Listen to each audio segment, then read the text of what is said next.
is March 18th, 2024, the evening of the vernal equinox. And we are live, Infinite Plane Radio, open phones for open minds. The number is 505 349 0420, and phones will be open momentarily. We are joined by the HBIC, Thirst for Truth. Others will be pouring in here. And we already have an audience listening on the Radio King, TuneIn, Paranormal Radio. So there's several dozen of you listening. And if you're just listening, you're not watching the video, the number again is 505 349 0420. The title of today's live stream is Bloodbath of Fake Bloodbaths. Because there's so many bloodbaths, it's actually a bloodbath of bloodbaths, just blood flowing everywhere. And of course, today, figuratively speaking, you talk about something like this, it's figuratively speaking, but they mean it, when they say literally, they mean it figuratively as well. It gets kind of muddled here. Do we mean real blood, fake blood, real fake blood? And the strange thing about this whole thing, if you ask me, is that we've been waiting for the storm, waiting for the draining of the swamp when they're going to kill the deep state. We're waiting for a bloodbath. Finally, Trump signals, hey, it's a bloodbath. And the nonners, who are normally reading into everything that he says, are like, no, actually, this time he doesn't mean bloodbath. That's not what he means this time.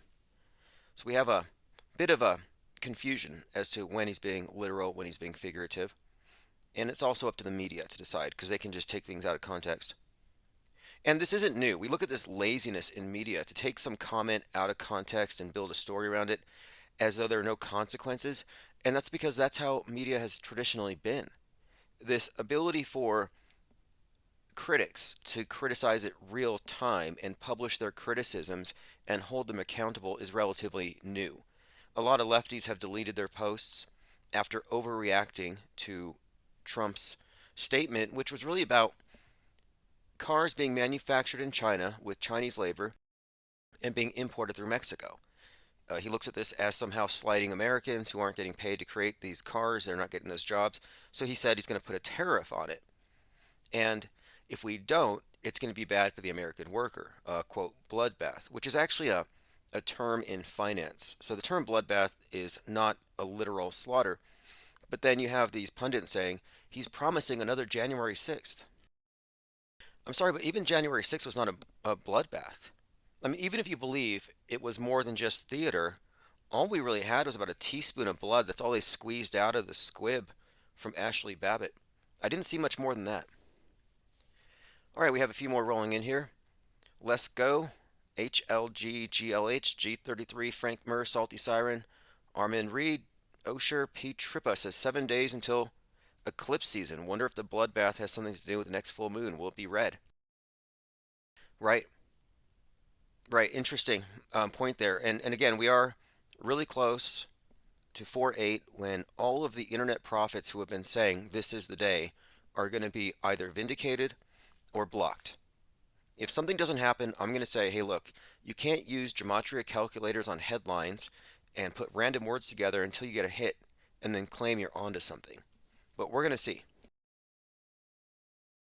Now, the bloodbath statement, you could say it's stochastic violence, which you could make that argument, because even though he may know that it's in a certain context, he also knows, or at least the people who write his speeches would know, that this would be taken out of context, and this will be overreacted with, that people will have this response, and that the people like Justin Moan, you know, the guy who chopped off his dad's head, people like that would presumably say, okay, he wants literal blood. All right, so let's go through some of the notes here. A lot of people don't know about when we're looking at airplanes on the runway there, they have this auxiliary battery at the back of the plane. And I've seen these before, these videos where they're doing something with the auxiliary battery in the back. I'm not sure exactly what, but it appears to be emitting some kind of steam or smoke or exhaust. It's not that uncommon. But this, out of context, taken by Lauren Witzke, she says, behold, the fruits of a DEI-stricken flight industry. United Airlines, whose CEO dresses in drag, had an airplane that erupted in a smokeout of the tail. So Lauren Witzke often responds to this stuff without thinking first. She tweets first, thinks about it never. And this is not an unusual thing, but taken out of context, they're saying, oh, this is because DEI. And I want to point out that's kind of a trap. A lot of people are falling into it, even Musk. They're all suggesting that DEI means they're going to lower standards, which isn't really the same thing. It may not be fair, it may not be meritocratic, yet it's not the same thing as saying it's going to reduce standards. It's kind of a false argument, but I see the right running with it. DEI has been a talking point for months and months and months. King Charles died after succumbing to prostate cancer at the age of 75, according to reports. And these reports were picked up by Russian media. So, according to Russian media and these other reports, King Charles is dead. And then, following this, King Charles declared alive after the Russian media shares fake death announcement. So, again, we're going into the royal bloodbath. Kate Middleton, dead. Taylor Swift, probably at the bottom of the Bermuda Triangle, until we find out otherwise. But you see what I'm pointing out here.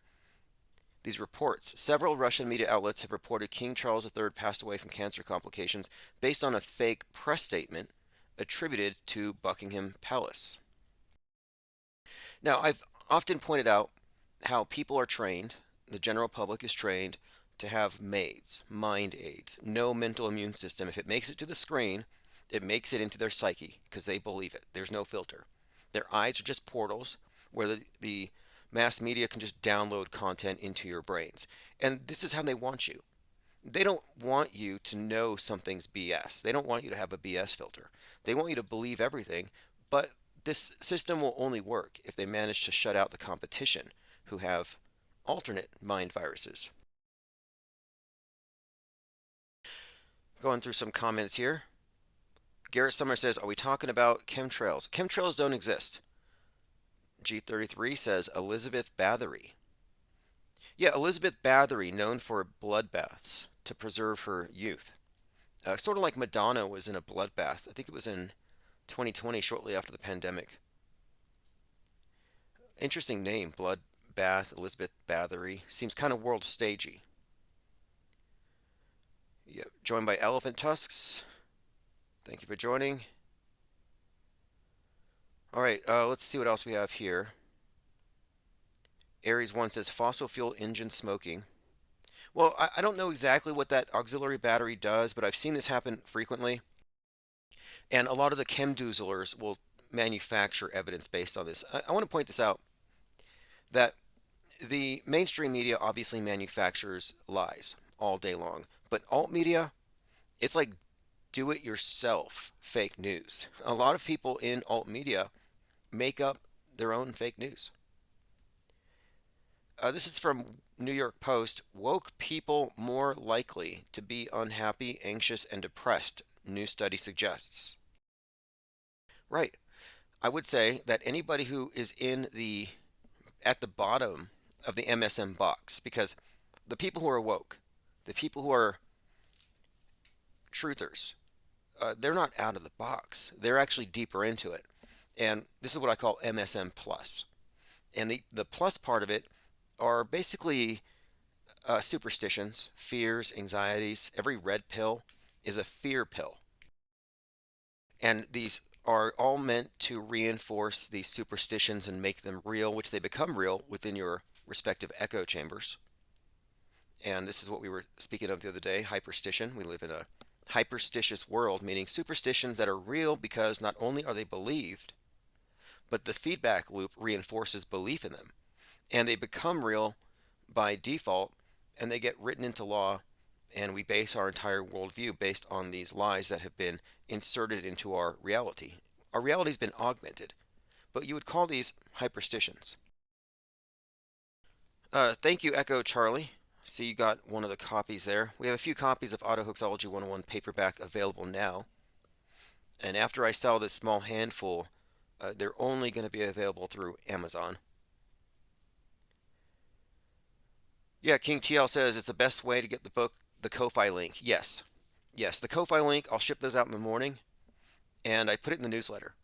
And once this small handful is out there, and I'm mostly putting them out there for review purposes, but I'm hanging on to the box of books because I'm going to be distributing these in local events, book readings, etc. I'm at the phase where I need to start promoting it. And it's not like the book could become a bestseller, Auto Hoaxology 101. It's not mainstream. It's not for Normalville. It's not for Trutherville or Woketown. It's really something distinct, but it's something that's needed in order to codify what we're really about. So we can't be misrepresented by the media. Well, they'll say, oh, those people don't believe the news. They chop off the heads of FBI agents and call for insurrections and militias to rise up. No, that's not us. That's Trutherville. But anyway, we'll hear more about that book. And there's more going on with the book. In addition to the book and getting these ideas out there, I'm organizing these book readings in order to have debate take place on specific events or situations, contemporary myths. And a lot of people don't appreciate how debatable these things are. You have these big popular debates where the debate is God real? Is there any proof, etc. But let's debate 9/11. Was that anything more than a movie superimposed over the news media and presented as real? I can make that case. And it's not something that people would consider debatable, like the existence of it as presented. Because the general way that conspiracy theorists talk about it, even people like Aaron Rodgers, is it happened, but we are fighting over who did it or how it was done. Direct energy weapons, tactical nukes, thermite, all kinds of MSM plus rabbit trails there to go down when you're trying to figure out who did it. But none of them ever ask the question, did it even happen? That's the level of skepticism that we're employing here. And I think it might have seemed extreme a few years ago, but now, after 10/7, if you're not auto hoaxing, you're not paying attention. It's pretty simple. All right, let's see here. Aries 1 says, I'd like to hear Tim's take on the Dead Sea Scroll calendar. Lately I've been taking an interest in prophecy, religious prophecy, and how it works. And what I would say is that it largely falls into the logical fallacy of the Texas sharpshooter, which has to do with you have a broad base of predictions. Like you can do this with, and famously, this fallacy is often referencing Nostradamus, because people can take Nostradamus, take his little quatrains, take all the alternate translations, and you could plug it in to right now, March 18th, 2024, and you could say, yeah, Nostradamus said this would happen. Oh, yeah, he predicted Trump. They used to say he predicted Hitler. Now they'll say he predicted Trump. You could easily make that case.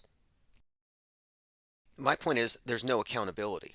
Like, I'm not making prophecies. I'm not saying something's going to end. I'm reading the zeitgeist. I'm reading the propaganda with full awareness of how integrated news media is with entertainment. We're not making guesses.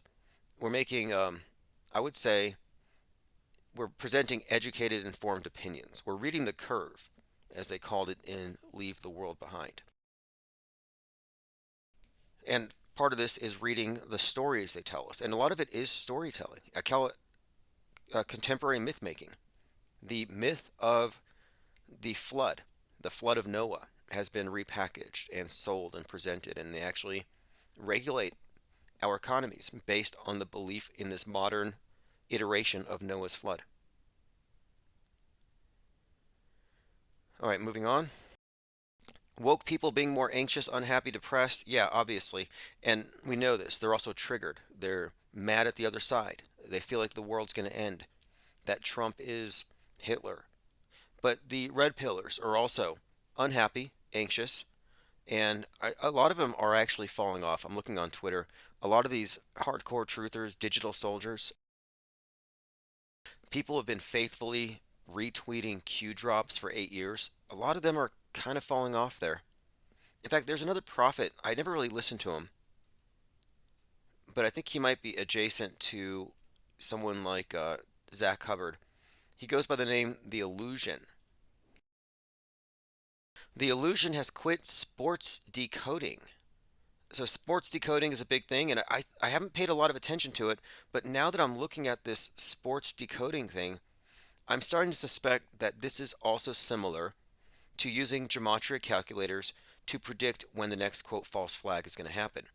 It's a methodology for seeming to be on target with predictions, and that's the reason why I'm looking forward to 4.8.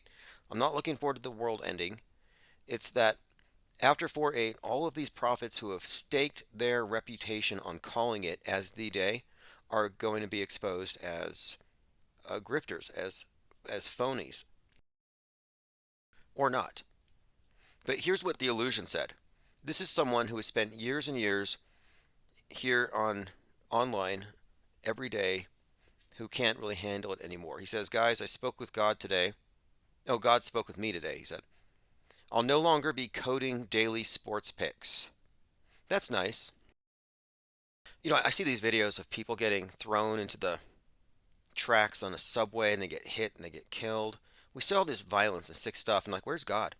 Well, God's over here talking to this YouTuber and saying, hey, you don't need to be doing daily sports picks, gematria predictions anymore. Anyway, he says, "I will not be coding daily games every single day. I have coded sports every day for 4 years. I am not the same person I once was." That last statement there really stood out to me. I am not the same person I was. Like, I'm not the same person I was 4 years ago, but I'm better off. I'm better informed. I'm calmer. I'm at peace. I've learned quite a bit. I've unlearned quite a lot more. But I'm not in a worse place than I was 4 years ago. I feel like 4 years ago, I was a much bigger dupe in multiple areas. So I'm not quitting anytime soon here. I don't have sore thumbs from doom scrolling 24/7. Anyway, another doom scroller bites the dust. Keith Olbermann suggests, quote, hope for Trump's assassination in an X post. Former MSNBC host Keith Olbermann appeared to hope Trump would be assassinated in his recent post. He says, Trump has been treated worse. Oh, Trump says he's been treated worse than Abraham Lincoln, who was assassinated.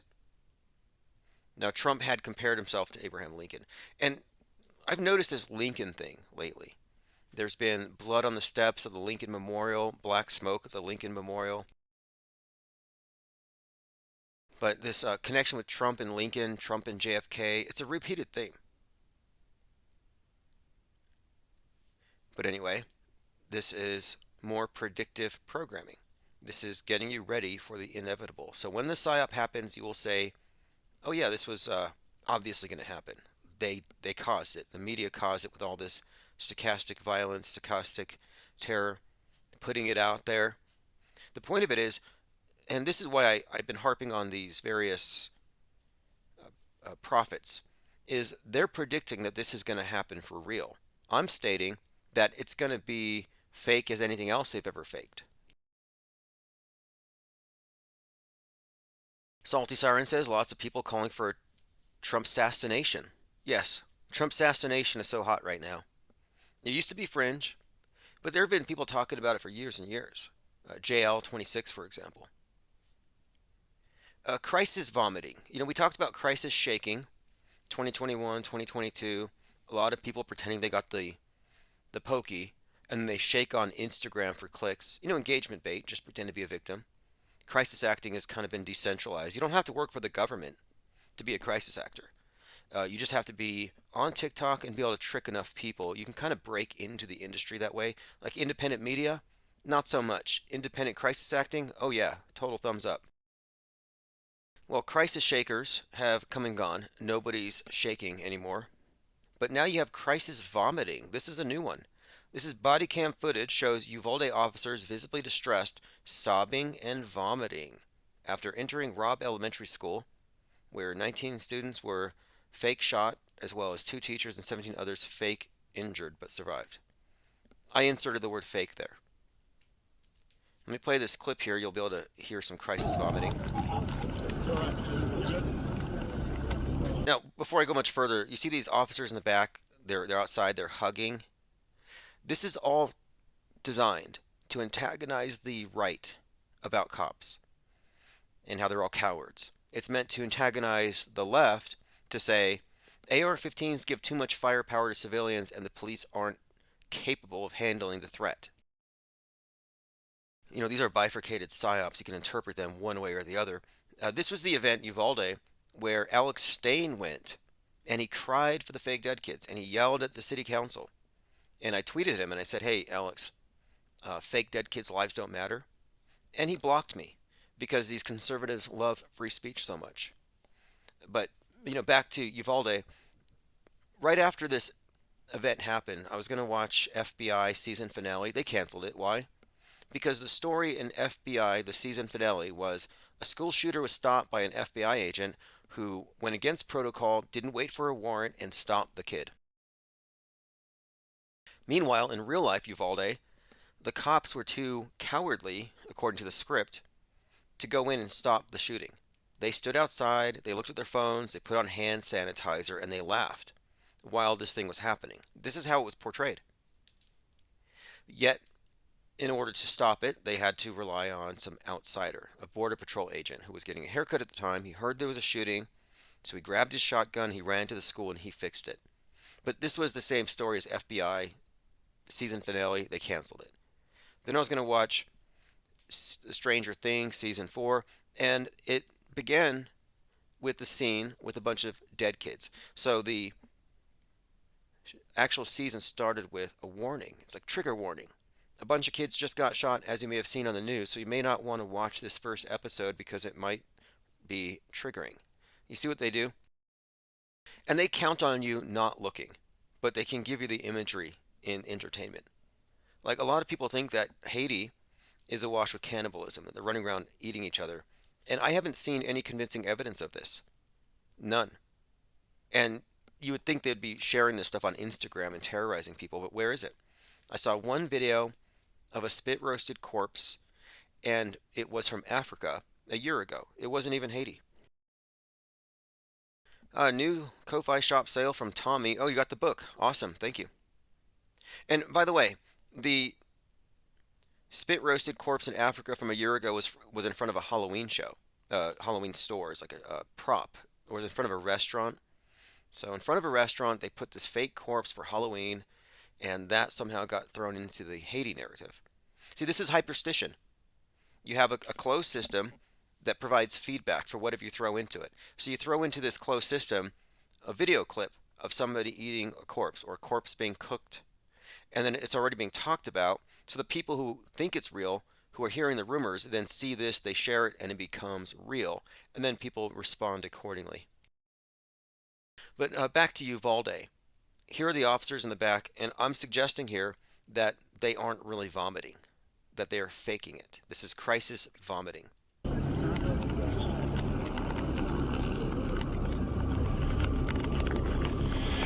Nothing.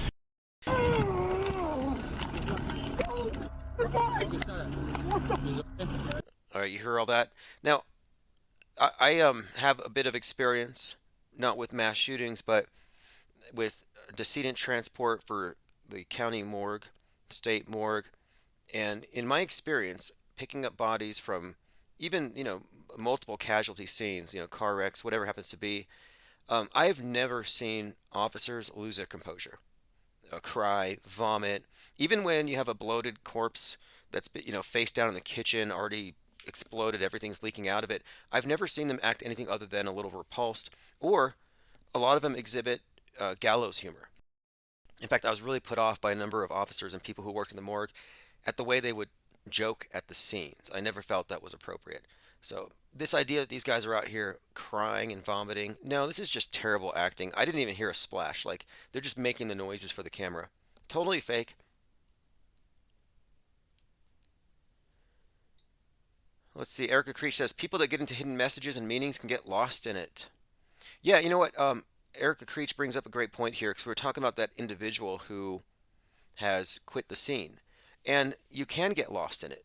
This notion of a prophecy about to come true and it doesn't match your guesses what it happens to do, it's kind of paradoxical. It's like a contradiction because in 1 minute you put all your data points down, you're on target, you're right, it's going to happen on this day, and it doesn't happen. So instead of just saying, okay, I was wrong, I've been doing it wrong, something's not right, most people will say, okay, well, now it's more likely to be true the next prediction because it's going to happen eventually. They assume it's going to happen, and every loss or every failure to predict it to them is one step closer to it actually happening. I mean, this is the basis of Seventh-day Adventists and the great disappointment when Jesus didn't show up. They just waited again and again, and they just pushed the dates back. JFK didn't show up on 11/22/2021 at the place where he was assassinated. That didn't stop the JFK worshippers from expecting him to show up later. And it gets ridiculous, but this ties into the gambler's fallacy, where the idea happens, it's the same thing. You pull the lever, you lose. You pull the lever, you lose. But you keep doubling down. There's a lot of sunken cost thrown in here. There's so much emotional investment that you feel like it's going to pay off. So you just got to keep the faith. Keep losing, losing. Eventually it's going to win. And with the gambling thing, they're also addicted to the rush, the fantasy, the potential of winning, the potential of being right and telling everybody I did it. So there's this addictive quality to pulling that lever and knowing this might be it. But what I'm saying is that the people who get lost in these predictions, they're getting addicted. They're addicted to the thrill of a big win that's about to happen. I would even argue that the QAnon movement was largely a Ponzi scheme. You invest all your social capital, all your social media goes into this thing, and now all the people who aren't into it are going to see you as one of them. But you just keep throwing down, putting all your money in because eventually there's going to be an awakening and everybody's going to win and they're all going to come to you for answers. Of course, that hasn't worked out yet, has it? All right, let's move on here. G33 says barbecue was a cop. Yeah, the leader of the Haitian cannibal gangs, barbecue, was not only a cop, but there's a image of him where he's got a Masonic necklace. So he's a Freemason and a cop. And I was looking at the story at the same time as I was looking at the story of the 33-year-old Russian Satanist cannibal in Ukraine.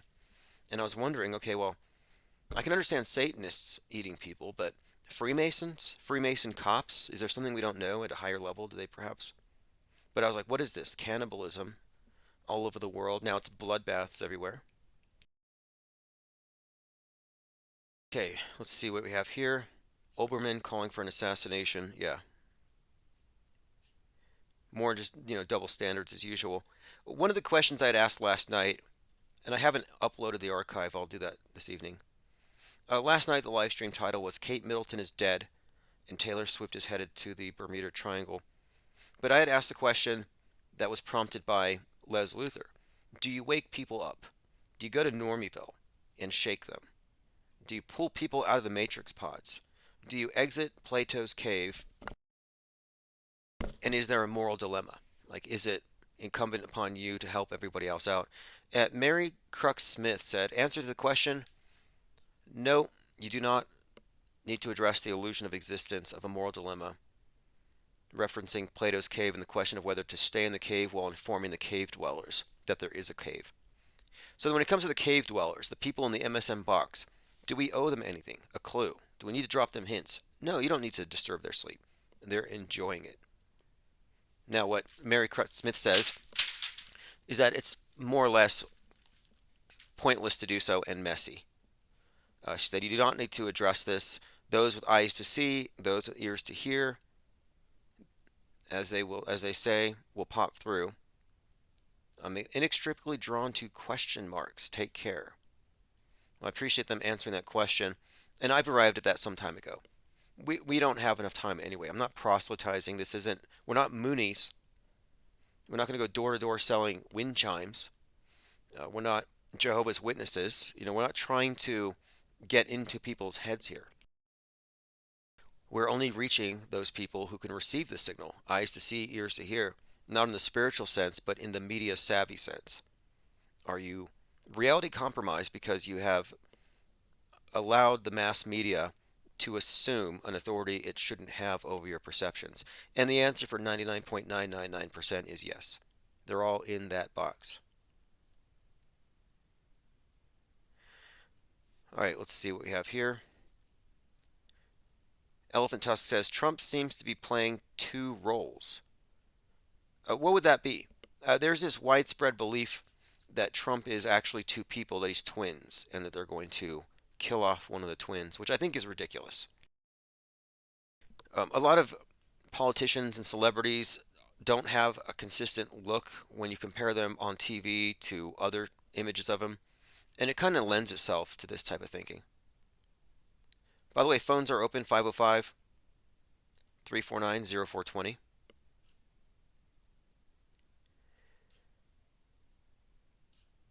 All right, we have another strange one here. I don't know what to make of this, but it has to do with the eclipse, so I'm going to play it. This is someone suggesting that America is Israel. And I knew this was coming somehow. I knew that the way that the white nationalist, and these are all feds, but the way they frame everything, America is almost like their version of Israel. It's a safe space for white nationalism. This is their um, chosen land. Even Glenn Beck used to say that God wrote the Constitution, or God's finger touched the Declaration of Independence. They worship these documents. He considered them to be scripture. But here, this is interesting here because this person is suggesting that the Bible is rewritten and the eclipse is going to reveal that we are in fact Israel, that America is Israel. Now, here's her thinking. She says that the eclipse is going through 7 Salems, which she believes has something to do with Jerusalem. She makes a lot of dramatic pauses, just so you know, and this is all coming from Gene Ho at George News.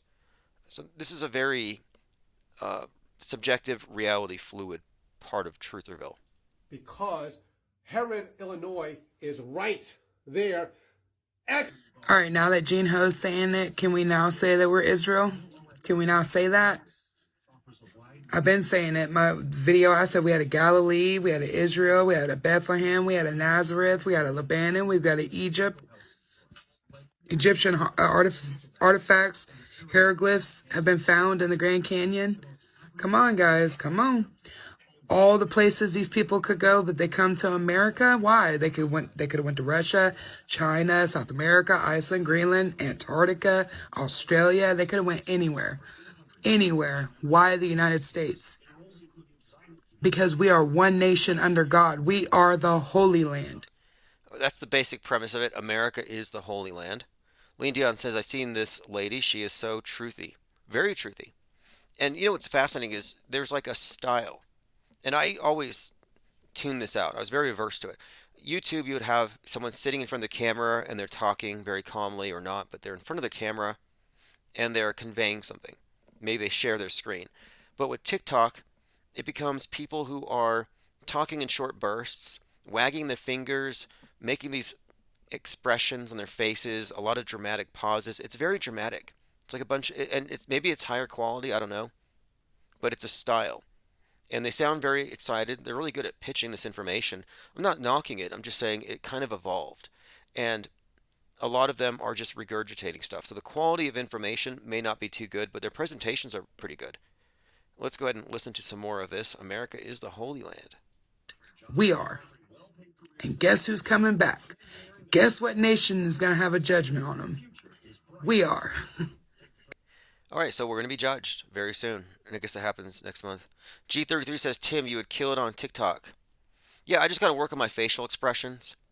Like the raised eyebrow, the pointing, the waggy finger pointing above my head, and then it matches up with whatever I'm covering up. That's what annoys me. They're pointing at some document. Look at this document that we just found. It's like you're wagging your finger in front of it, and you're floating around. You're kind of bouncing around a bit. It's kind of hard to watch you. G33 says, wear a mask. No, I don't need to wear a mask. I mean, I'm not trying to hide my identity or anything like that. And, I do have an issue with people who are anonymous. That's one of the reasons why I've been calling out these prophets. Salty says, you got the eyebrows down, Tim. LOL. Yeah, well, that City council video has been hit more than 1 million times. That's in the last few months. That's probably it. But yeah, TikTok, I don't know if it reaches the audience that we're intending to reach, but who knows? Maybe I'll give it a shot. No, actually, I did. I got banned. I got banned right away now that I think about it. I just don't feel like I'm TikTokable. Here, let's move on. Um, G33 says, we've never seen your face. Actually, a lot of us have met.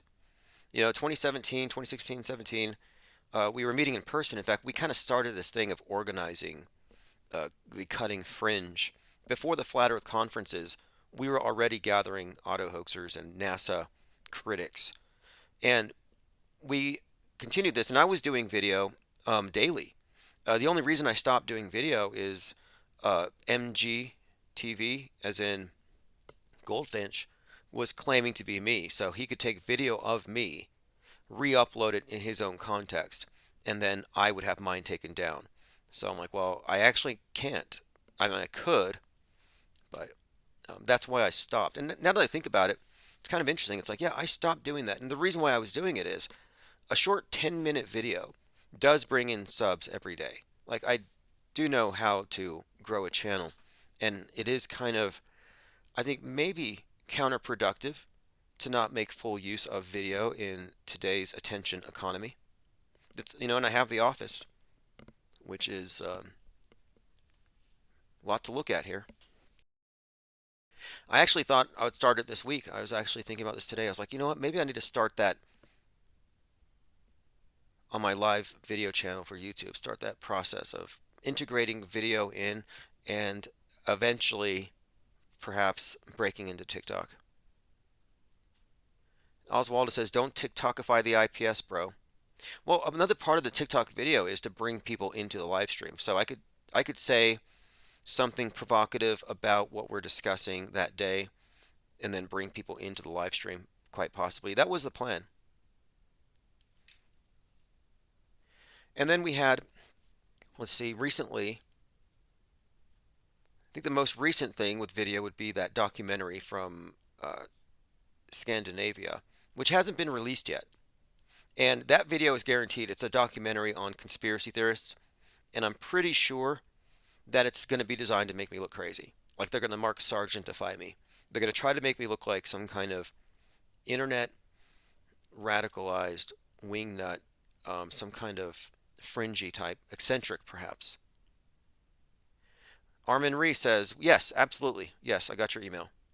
In fact, I'm going to be opening up Discord in the mornings again. I was on Discord last night and some of the evenings as well. So if you're not in Discord, we are going to be popping in chat and we will be recording stuff, by the way. Let's listen again to this truther about America being, was it Israel? I thought it was Babylon. It's here. This is what it is. And then I'm also going to blow your mind with this, right? 2017 eclipse come through then, right? 2024, how many years is that in between? 7. All right. We don't do dates. That's not what we do. Now, I heard this back in 2017. I had some truth to tell me on 9/23/2017, the world ends. And I'm like, well, give me your car. I could use your life savings. You're not going to need it. You're getting raptured. He didn't believe it that much. He's like, oh, by the way, God's going to clean house. He's going to rapture us. World's going to end. Mark your calendar. Oh, you're not going to need your car then. I'm not going. But suddenly he's not so sure. But he said the tribulation, this person I'm speaking of said that the tribulation begins 9/23/2017. So we're at the end of the tribulation according to this. So how'd you like the tribulation? But we go off events or markers. So 11/11, mirror it, is 5/11. What's 5/11? May 11th, right? But okay, we're not going to do that date. We're just going to go 5/11 though, right? So you add 5 plus 1 plus 1 is 7. 7-year tribulation. That's geometric calculation right there. That's every number is every other number because you can just add it to another number till it is. Lean Dion says, I like her resting, blown mind expression. See, that's what I don't have. I don't have a blown mind expression. I'm too deadpan, generally to convey anything with any level of seriousness. Like, oh, this is very important. This is critical. I don't know if I could do that. Plus, it's not. This is all hype. Yes, says Waldo, give me your car. You're getting raptured, bro. That's exactly what I was suggesting. You ought to just give me whatever you have, your material possessions, because you're going to be uploaded. You're getting uploaded to heaven. Congratulations. You're one of the 144K. I didn't make it. Consolation prize. I'm going to hell. Can I at least have your ride? And the answer is no. I'm like, okay. I thought that those who truly believed were very, charitable as well. Give it all away. But nope. It shows you like where people put their money or how they deal with their property, where they really are with their beliefs. Like all those people who talk about climate change and the ocean levels rising, who also have beachfront property. Like you're not so worried about that. And I don't know this, but I mean, if anybody here, if you have a beachfront property, do you have to pay insurance for global warming for the flood waters? Do you have some kind of insurance plan for when, not if, for when the waters go up and then it floods us because of our overconsumption of fossil fuels? Gematria 101 does not agree that this person is a legitimate um, Gematrianator. Let's continue. We are done. It's going to be 1,000 years peace. 1,000 years peace begins on 4/8/2024. We're done with the tribulation. 1,000 years of peace begins, which I take to mean that we all live to be 1,000. And I don't think she means digitally uploading our consciousness via Elon Musk's Neuralink and then living for 1,000 years in some kind of sim. She means something else. Trump said it. This is not another 4-year election. I'm telling you guys. God is around here moving, working, helping. Trump didn't mean another 4-year election. He meant 1,000 years. TYT Prytac says, when is the plague going to end, or is this until we die? Same stupid essence. I was young enough not to care. What I've discerned, having examined this problem, is that just as they want to tell you the world is small and finite, they also want to tell you that time is finite, that we are in the end times. The most, I would say, the most fervent end times believers don't even believe in God. They believe that Gaia or some asteroid is coming, but they don't believe in the biblical sense, but they do believe we're in the end times, and that's a scientific belief. And I say science with capital S, scientism. My point being, this is a system of control that keeps you in a state of insecurity and malleability by always making you think that it's all about to end. And that's the ruse. But it never ends. Every end is a new beginning, a new iteration, and they recycle their news quite a lot. So once you can grasp that it doesn't end, then you can realize that, okay, this up and down is actually part of what you would call, I think, a trauma bond with the mass media. Good times, bad times, good times, bad times. And the good times, the entertainment, the fun stuff is meant to cover up all the bad stuff so you kind of forget about it after a while.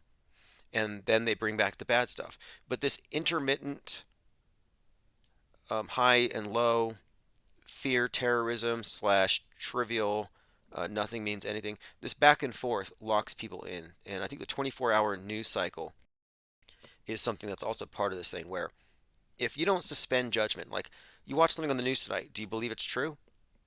Well, maybe you don't have enough information, so the default is, yeah, I'm just going to assume it's true. But that locks you into this 24-hour cycle where you think you're obligated to believe the daily news, and you're not. You can wait 2 days. Like, I'm not going to look at the news on Monday until Wednesday and then decide if I think it's real or not based on evidence that comes out. You don't have to rush to judgment. And once you disengage from that rush to judgment, you unplug from their, what I call their news cycle of abuse. So it's all a game. Lickety Split says, boiling vinegar got me through the tribulation. Yep, that's how you get your blue skies back, according to a very well-known photographer, a very well-known content creator. that you can boil vinegar and it will clear the skies. Lean Dion says hashtag 1,000-year presidency. Diana Southheart says when her false eschatology fails, you'll see her bent over, wasted, and defecated in the street. I don't know. Maybe. I kind of think that if it doesn't come true, they'll just push the date back. Like, I see a lot of these Trumpers now putting their hope in Barron Trump. Like, when he grows up, he's going to be the one to save us. So this could go on indefinitely. That's what's sick about it. Listening. Keep praying. Keep your faith. Faith of a mustard seed. This pause. She pauses, shakes her head. This is like what Katie Britt did. This is TikTok stuff. And it is really, from an acting standpoint, I think she's conveying that she does believe this very well. But here she is again, keep praying. Now, who do you pray to? JFK? Donald Trump? JFK Jr.? Who gets prayed to? I'm not quite sure. Working. Helping. Listening. Keep praying. Yeah, pray to the mustard seed. Keep your faith. Faith of a mustard seed. We're learning new things every day, guys. But it's for the best. And watch out, Mandela effects have been happening. That's what I was waiting for. After this pep talk about how the world's going to end, we're going to have our 1,000 years of peace starting on the 8th of next month. Mandela effects are happening. She had to throw this in. Let me play that again. But it's for the best. And watch out, Mandela effects have been happening. What we once thought was is going to be no more. All right. There you go. Really positive take on this end of the world prophecy. But when she went right into the Mandela effect. I'm like, okay, why couldn't you have started with that? You're Mandoozled. Trump-doozled, Mandoozled, hitting the Q pipe, drinking the Kool-Aid, high on hopium, and it looks like she's having more than just nothing burgers. But anyway, we'll check back with her on the 9th and see if Diana Southheart is right. All right, moving on. And look, let me point out one more thing. I'd mentioned how, yeah, the woke are depressed and sad and they hate life, and the red pill community are living a nightmare. But these QAnoners aren't living the nightmare. When I first came across this 2017, the person who told me the world was ending on 9/23/2017, he said, "You got to stop with the conspiracy. It's very negative. It makes it seem like there's bad guys in control." And I'm like, "Well, what do you propose?" And this person says, "Prospiracy. Talk about the good stuff, the hope, the white hats behind the scenes that are going to save us all." He even then said to me, "You no longer need to do this. You can stay behind the scenes and just let the white hats take control. You don't have to put yourself out there. It's very courageous of you." It was a strange conversation, and there were lots of them. In 2017, before Q came out, there were a lot of operatives on YouTube, in the chat rooms, in Google Hangouts, that were all saying the same thing. There's a prospiracy that we can pay attention to that's hopeful. No more negativity, and the white hats will save us. I was hearing about white hats before the Q movement started. And so it didn't just emerge from a vacuum. They built this up. And it all has, from the very beginning, tied into this eclipse. That's what's interesting about it. It's tied into this eclipse, 9/23/2017, this tribulation narrative, and right now we're seeing the culmination of it. Salty Siren says, faith of the piston popcorn seed. Oh yeah, they're always about the popcorn. Trust the plan, bro, says Oswaldo. Yeah. Well, this is very much a prophecy cult. That's really all it is. Rambo tweeted, "Scroll on Twitter for 5 minutes and you'll see 100 tweets about satanic pedos. How is this good for anybody's mind? Anybody else feeling mentally drained after a few minutes on social media? Not me. They don't get my louche. I don't believe this stuff is real, so it's not disheartening.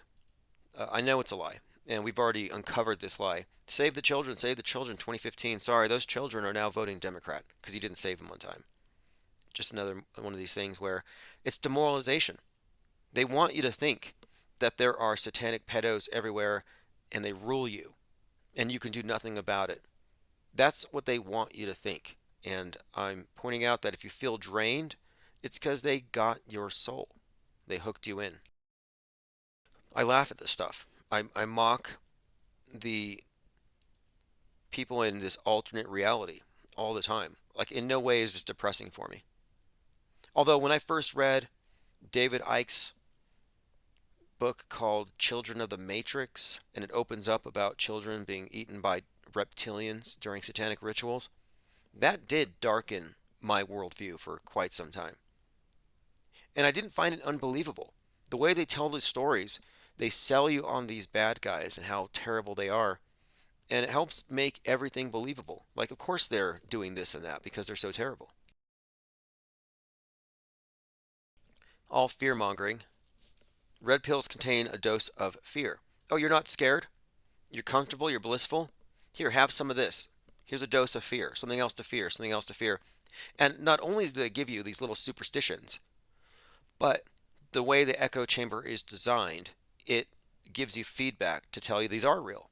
And they create these debates. Like, for example, I think this debate over contrail chemtrail could have been laid to rest 20 years ago. But they don't want it to rest. They want this debate. They need the contention. They need your reality to be augmented. And what I've been calling reality augmentations might be better described as hyperstitions. We live in a hyperstitious world. Lean Dion says the Q Trooper stuff is the world's biggest interactive movie playing out. Yeah, it truly is. Tominoid3 says Westworld 2016 for the white black hat programming. Interesting. I heard the 33-degree Masons wear white hats.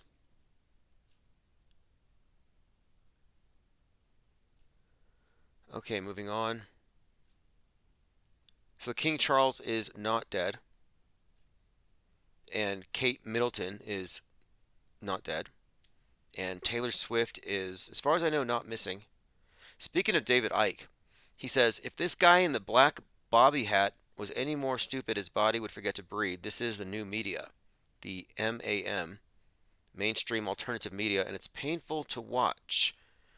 These mates put on their stupendous ignorance on public display while claiming to be informed. Let me play a clip here of David Icke.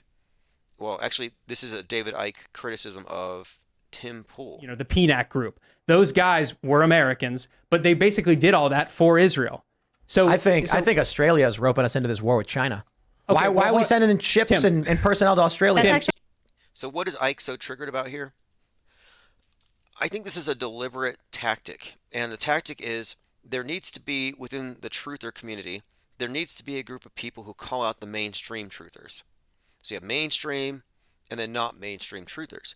And they're creating this division now, leading it with David Icke. And I think the reason why is to drown out what we're doing. Unified Trutherville no longer exists. They're creating this schism in it. And it's not working. I don't see it working. It really is too uniform because it's based on worldview, not who you're following. And the worldview of the truther, of course, is MSM+.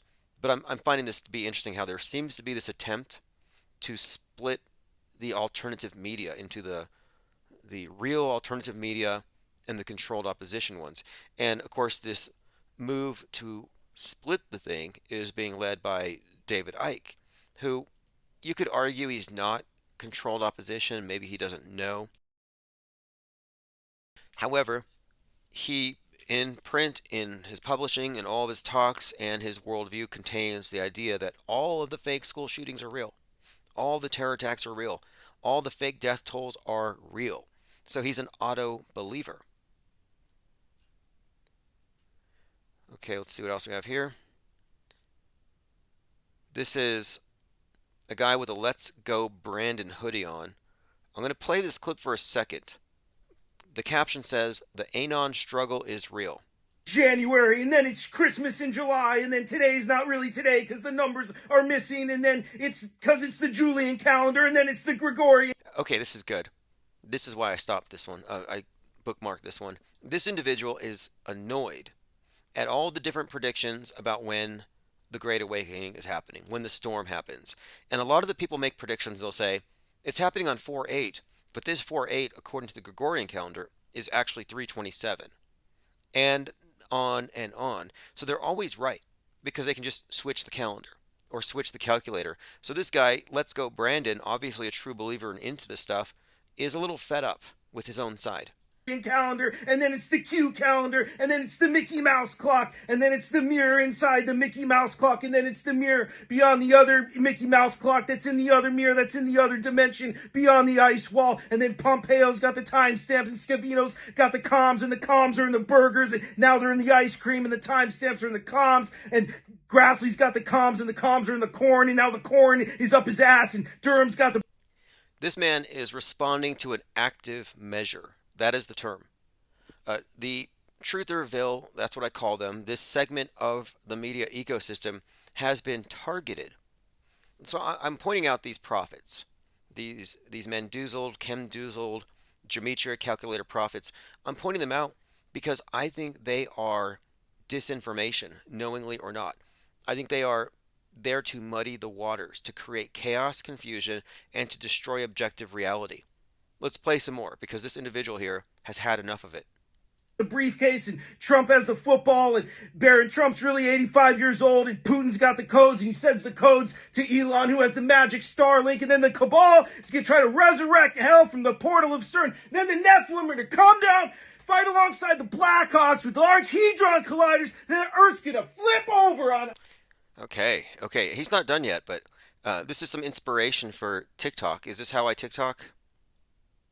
Now, this guy's also being, well, I mean, you could say he's being facetious and he's joking, but everything he is saying is exactly what is being spread around.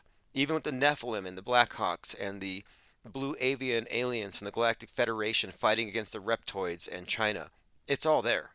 On its head, we'll be walking upside down. And then Trump's going to step in, and Elon's going to reset the codes, and Trump steps in, and then it's all finished in one day. Maybe!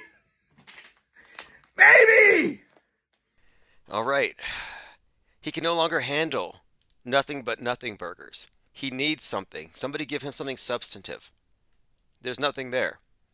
And he's fed up. And he bought the t-shirt, Let's Go Brandon. He bought it.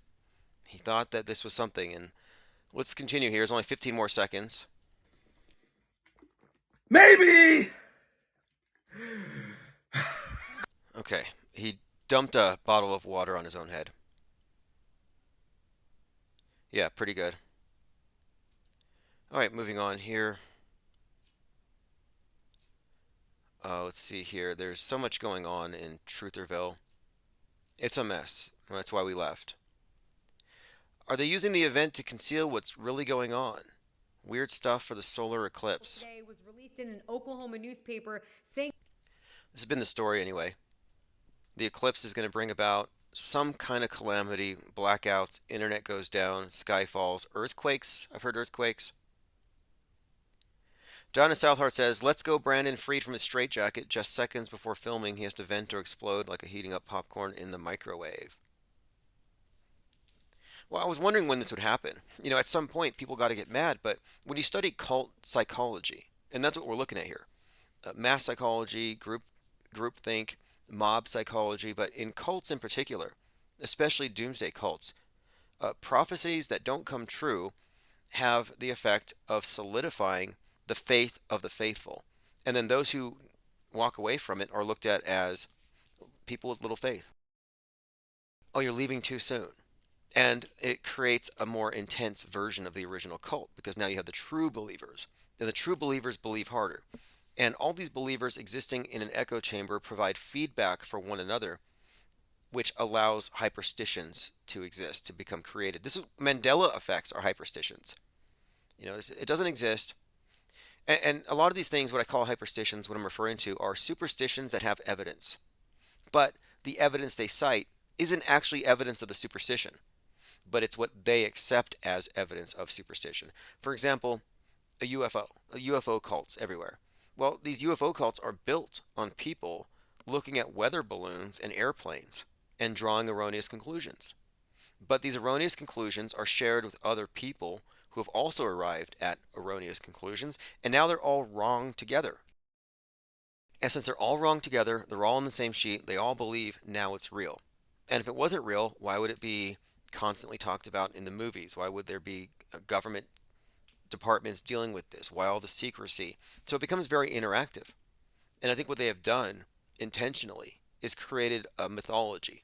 Like, the UFO thing, this is a good example. There's a documentary you can watch for free on YouTube called Mirage Men, and it actually takes place behind me here at the Air Force Base, where an individual lived nearby and he noticed various craft that he couldn't identify, and he started writing about it online in his conspiracy forums. Well, then he meets some people who tell him that they know some stuff about what he's been seeing, and they feed him some secret documents about aliens from Venus coming down to Earth to take our water. This kind of spiraled out of control. This individual started these UFO conferences, then you had people talking about abductions and probings, where all of a sudden, a guy is given misinformation because the people who were giving him this information were from the Air Force Base. They were special agents. So Air Force special agents were bullshitting a conspiracy theorist, feeding him lies so he could build a community around it. And this whole community now is completely distracted from any kind of damage they could do by reporting on top secret craft, because now they're talking about aliens from Venus. Now, the interesting thing about this is when he started having all these conferences, people would show up and they would say, I've had this experience too. And all these various people adding to the story affirmed everyone else's account. Nobody questioned anybody else. And you see this with the Mandela effect. They don't question each other's Mandela effects. They question mine because they think I'm making them up, but they don't question each other's. Well, this UFO cult thing grew and grew, and the person who was, behind it was told at some point by one of these special agents, hey, none of this is true. We're messing with your head. He didn't want to believe it. He died not confronting the fact that he had been duped and used. Cheesy Cool says, Tim, how come I don't have a wrench anymore? The only channel that has wrenches are the official channels. The IPS official channel is Infinite Plane Society and Infinite Plane Radio. I don't have access to the other channels. So if you want to go to the main one, it's ips.monster, and I have it linked, and it's in the newsletter. But the official channel, which is monetized, you can become a member for $1. And if I do start making TikToks, I'm going to put them on the main channel first. Salty Siren says Mirage Men was a great watch. I think it's a must-see. It's a must-see if you want to understand how the conspiracy realm is awash with government agents. We say shills, and some people say, are shills real? Are they not real? It's not a debate. The entire thing is led by the government. The PSYOP entertainment complex controls alternative media.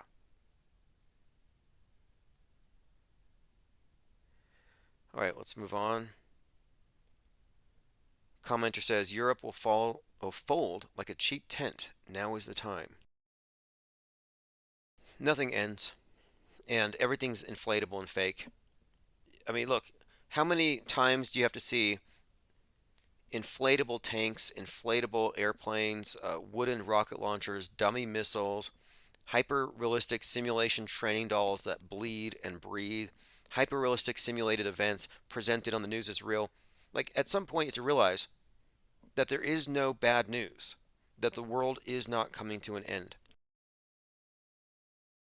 But the inflatable stuff, the decoys, that's standard operating procedure. It's a mind war.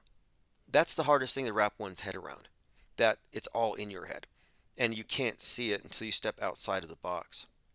I've been looking at this symbol, it's a reoccurring prop that I've seen. So look at Hunger Games, where the elite sit around a round table with a dome over it, and this table is like a holographic projection of the world.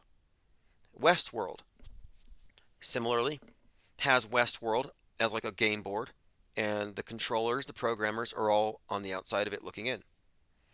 I remember seeing this on Clash of the Titans. The gods are sitting around a game board where they have little ivory figurines of the people on the world stage, the world that they're actually manipulating, the situations they're creating. Now, I think this is a metaphor for how the world stage is. The world stage is the propaganda box that everybody's in. And the controllers, the programmers, simply have to throw in an element, just like in Hunger Games. Throw in fire. Well, they do it here. Fire NATOs. Throw in a bowl cut shooter over here. Throw in falling planes here.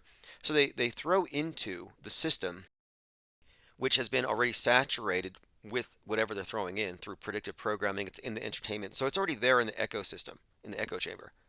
The scenarios that they are going to artificially inject into the world, things that will become hyperstitions, things that will become real by default belief, these things are thrown in there from the outside and they become real. We manifest them. And not all of it's innocuous. I mean, think about how they hype up certain types of violence, let's say subway violence. Well, that does have a real effect. That is definitely affecting the people targeted by that agitprop. You could argue that the media makes people bigoted, racist, hateful in all kinds of ways.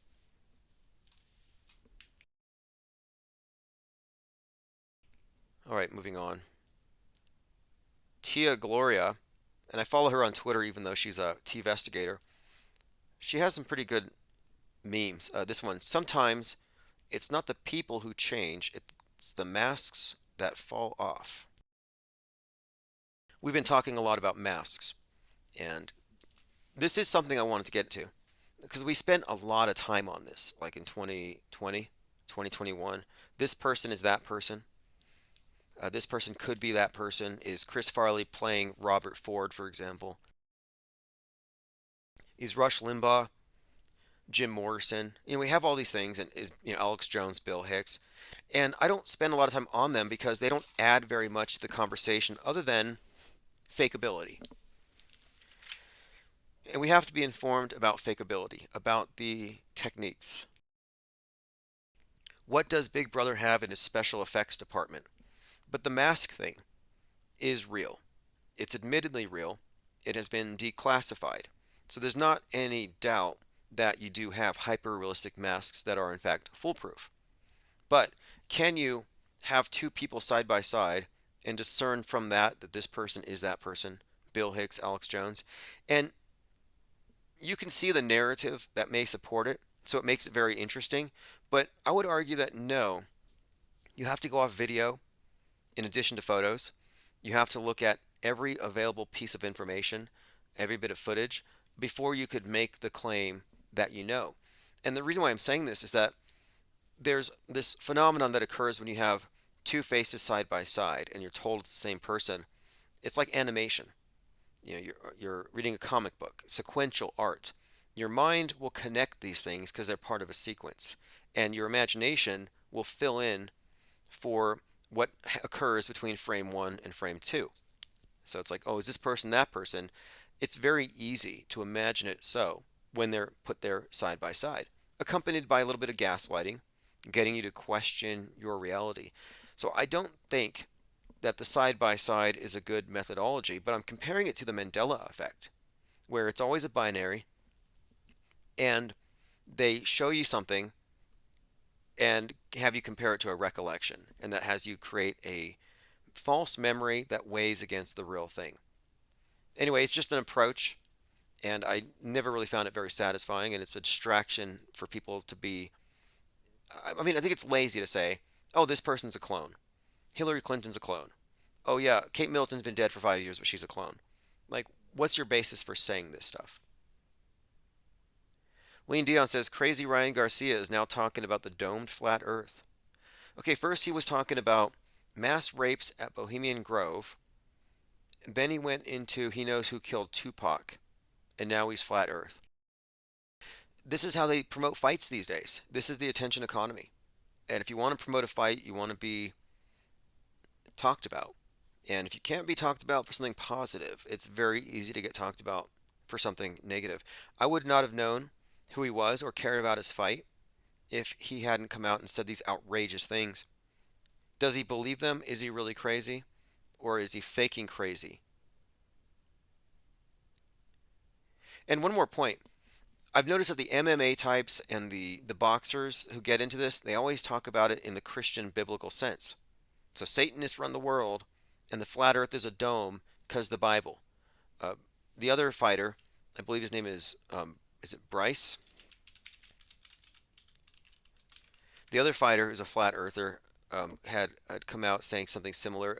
It's just a reoccurring theme here with these fighters, and I think it's interesting because they go with the good versus evil, the Satanism, and the good guys. Whereas the football players who have been talking about the flat earth are coming at it as agnostics. Like, what do we know? Who do we trust? Do I have to believe? You had this recent NFL draftee who said he didn't believe in space. He said Tyler Owen said he doesn't believe in space. So he's not saying, I believe in a dome. I believe the world is a disc under a dome and God's sitting on top of it. No, he's not saying, I believe I know this. He's saying, I don't believe. And that's where we're at. Non-belief. I'm a non-believer in news. I'm a non-believer in any of their BS. I prefer to know what's knowable, what I can claim to know. Lickety Split says flat earth is coming back. Well, the question is valid. The flat earth model doesn't exist any more than the ball earth model exists. But the debate is pointless as the glurfs, those who defend the globe, they don't know that mass media has a special effects department and that they augment our reality. They don't understand the hyperstitional nature of the world stage. They're in the box. So you can't argue with somebody in the box. I mean, it's a paradigm thing. It's like a religion. You could be an atheist with a very good understanding of the origin of some cult who believes in some god, that maybe like the flying spaghetti monster, for example. So all these people believe in this thing and they're in their bunker. You go in there and you have evidence it doesn't exist. It's not going to go anywhere. It's not going to sink in. Your information is outside of their closed system. Just like 3% of the scientists don't believe in climate change. Well, erase what they had to say. Just delete them. They don't count. We have a closed system where we already agreed. So 97% of us agree.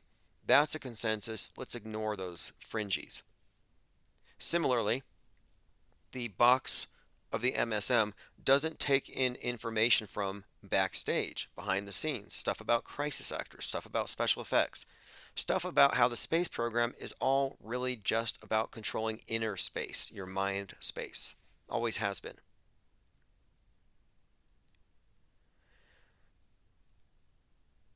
Okay, let's continue here. Michael Lett says, if Trump goes down in April, the economic crash will follow shortly thereafter. And bloodbath is a noun, which means a major economic disaster. So here's an example of gematria in practice. He has calculated that in the Chaldean and the cipher X, bloodbath and economic both add up to the same numbers. Economic and bloodbath. Not economy, but economic.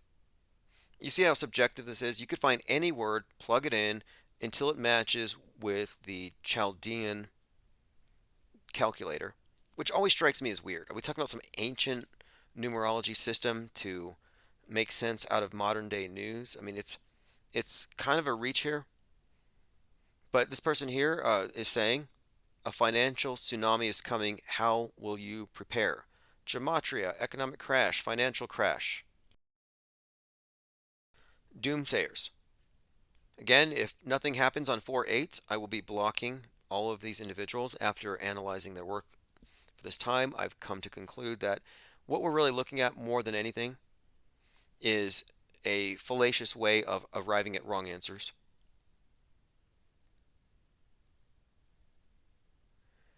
Let's see what we have here. Oswaldo became a member. Blue Wrench Lodge. Appreciate that very much. This think tank is never going to stop. We have a mission, and the more of you who join, whether it's Patreon, InfinitePlaneSociety.com, or here at YouTube, the more it enables me to put all my time and attention into this. I'm not as divided as I used to be, and I am freeing up some time. I've built up an eBay store, which covers a lot of what we would be earning a lot more had we not been demonetized. So it's kind of a big deal that we are monetized now, because that is what sustained this channel for the first year. In other words, this as a business model is actually viable. And the more time I put in, the more it does actually pay off.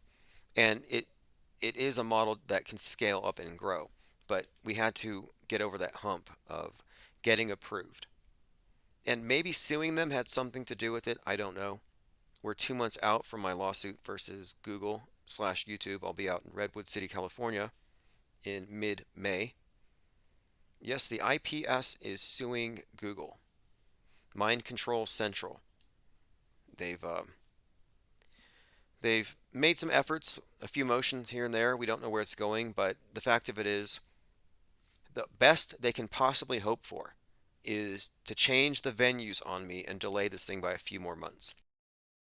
But they can't ignore the fact, because they've all admitted to it, their attorneys in our conversations, they've admitted to the fact that a crime has been committed against the IPS. We're talking about fraud, identity theft, fourth degree felonious identity theft committed with the unwitting aid of YouTube's own legal department. So there's not a dispute that a crime was committed used to suppress this channel. And the facts of the case are very interesting when it turns out, you find out that the person behind this actually works with the Trump administration.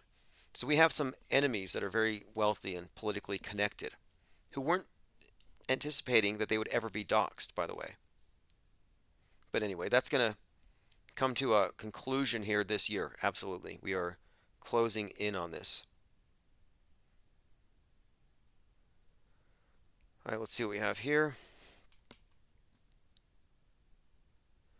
This is the 36-story Saturn V rocket with astronauts Neil Armstrong, Buzz Aldrin, and Michael Collins blasted off on July 16, 1969 from Launch Pad 39A.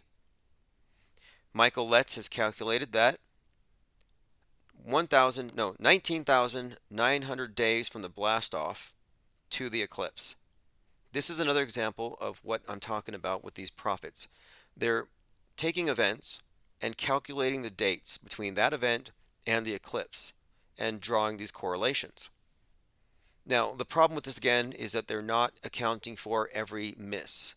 So there's been 1,000 launches since, but you're going to focus on this one that has this specific number. Now, does the number 19990 mean anything? That hasn't even been established. So what's happening here, and this is why they call it the Texas sharpshooter fallacy, is they're shooting at a barn, the side of a barn, just haphazardly. Then after they fired all the shots, they draw the target. They find a close grouping and they draw a target and they point and they say, look at me, I'm a sharpshooter. I never miss. I'm always right. But again, it's kind of a trick. It's a Jedi mind trick. And I hope they figure it out. The ones who aren't intentionally doing it, I hope they figure it out. Unlike that one individual who spent 4 years doing gematria on baseball games, who's finally giving it up because God told him to.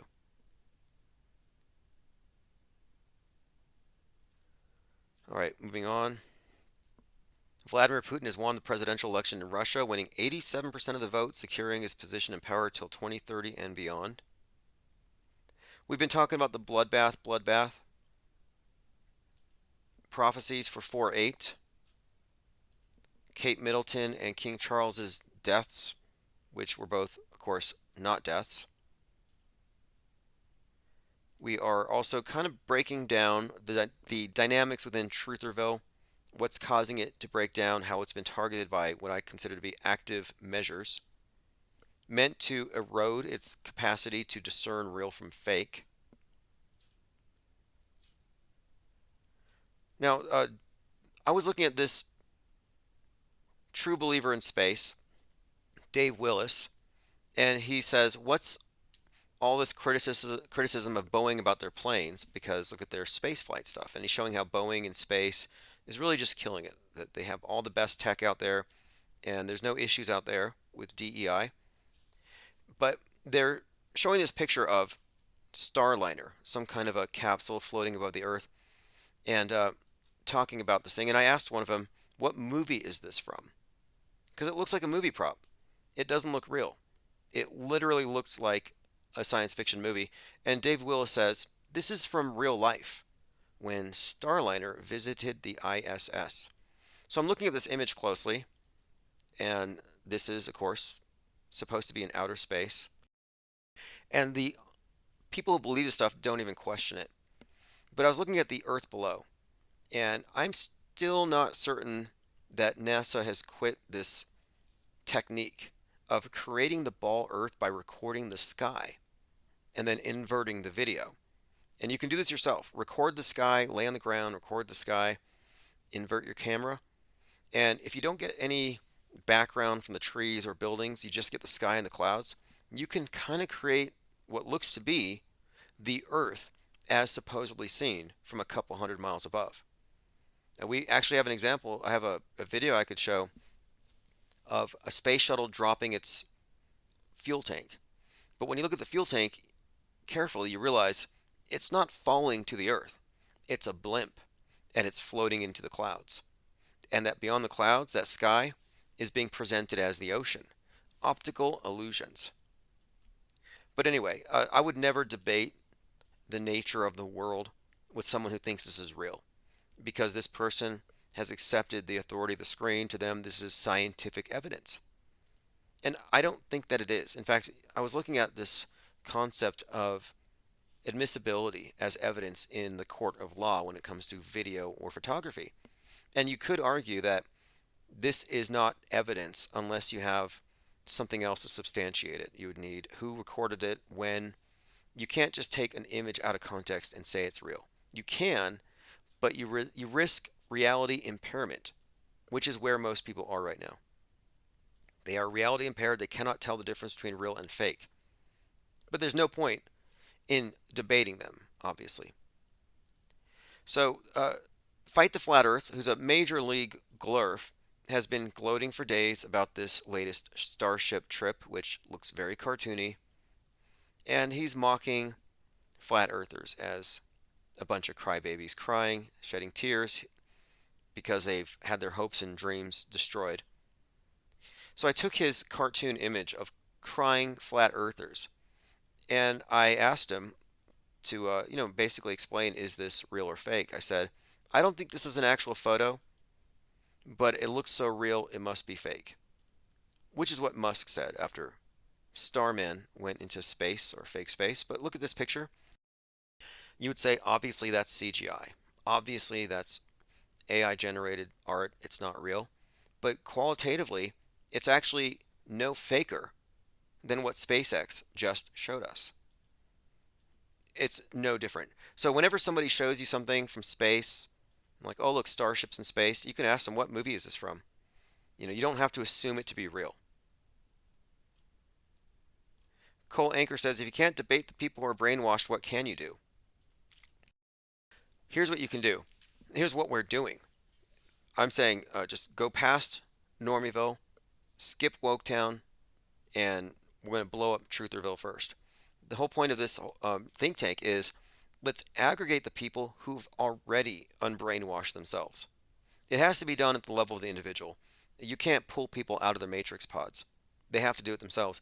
But it turns out that there are a lot of us. There are a lot of people who have figured out the level of skepticism required to maintain sanity in the insane world. But there's no platform for sane people. You got to hang out with the woke who are depressed and angry, or the red pill who are having nightmares, or they're high on hopium, or you can go hang out with the sleepers in the middle. But there's no platform for sane people who aren't apathetic. You see, the people in the middle, they believe everything, but they're apathetic about it. That's why you can't relate to them. They believe the world's going to end. They believe that babies are having their heads chopped off over there. They believe all the mass shootings, but they don't care. So it's hard to relate to that kind of apathy. But what we have here is completely different. We have an informed demographic of media skeptics who aren't falling for any of this stuff, who suspend judgment so we're not caught up in the 24/7 news cycles. We're constantly being flooded with stuff to just accept as real, which we don't. The objective here is we send out a signal, a penguin projected onto the ionosphere, or a book tour, and this signal will help us. This mission is to aggregate everybody who's already stepped out of the box, who is on the right side of the screen. And I believe that there are enough of us that we have this sizable breakaway, what I call the parallel media. And once we aggregate a good 1, 2, 3, 4, 5, 10,000, it'll snowball. And people who are near the fringes, who are being gate kept, will eventually see through that, in my opinion. Now, once we have that established, then we can decide what to do next. But you're not going to make any progress fighting an info war, because the info war is two-sided and it's actually designed to never end. The only way to win is to step off their stage. Conscientious objection. We're a bunch of peaceniks here, inactivists. But this platform is growing. I mean, this think tank has been going on since 2017 despite the best efforts of the powers that be to shut it down. I mean, personal stalkers, unfair business practices, harassment, all the stuff they've done has only made us better at what we do, less censorable. We've evolved. But I feel like there's a vacuum because objectivism, the philosophy of objectivism, and even some areas of atheism where people are thinking deeply about how they can claim to know something and have these knowledge claims. And do they just say, my mind's inadequate to know, so I'm just going to go with what the guy in the costume says, the guy in the smock, the guy in the clergy garments. No, there's principled objection to various belief systems that are being pro-offered by religions and governments. But the people who would be objectors to these don't have any sort of platform, because if you look at it, anybody who's leaned towards atheism, and I'm not saying that I advocate atheism or I'm in denial of spirituality, but I'm saying the people who even go that way have a reason for it, because their critical thinking is being challenged by these authorities. So they want to challenge it back. However, the whole school of atheist thought has been pulled into scientism. So they've lost the plot. They didn't arrive at any higher insights at all. They've just been given a replacement religion and a new God construct to replace the old one. No different. So it doesn't go to any kind of higher sense of awareness. In fact, it puts them back in the dark age. They're on the same sheet as the religious that they criticize. But then the objectivists, for example, they believe that there's too much collectivism, not enough focus on individualism, individual perception, cognition, epistemology, and the philosophies of the world have been inadequate to handle the task of man reaching his highest capacity as an intellectual. And the problem with objectivism is they took the televised worldview as objective. So the objectivists are all cheering for Apollo 11, and they're treating everything in the news as absolutely real. Well, I'm sorry, but the instant you step through that screen, you have become a subjectivist. Just as the instant you pick up a holy book and you accept it as automatically real, whatever you read in there, yeah, you've become an auto-believer, you've become a subjectivist. You've lost, or you've given up your claim to existing in an entirely objective reality. So these groups, this is a large segment of the population is underserved. There's a vacuum. Where do the thinkers go in a world of believers? Where do the seekers go? And this is what I'm saying, is that there isn't a place. They are being gate kept, and those who go too far are maligned, attacked, ignored, etc. So this is why we are doing our own thing. And when we have the numbers, this is what the plan is.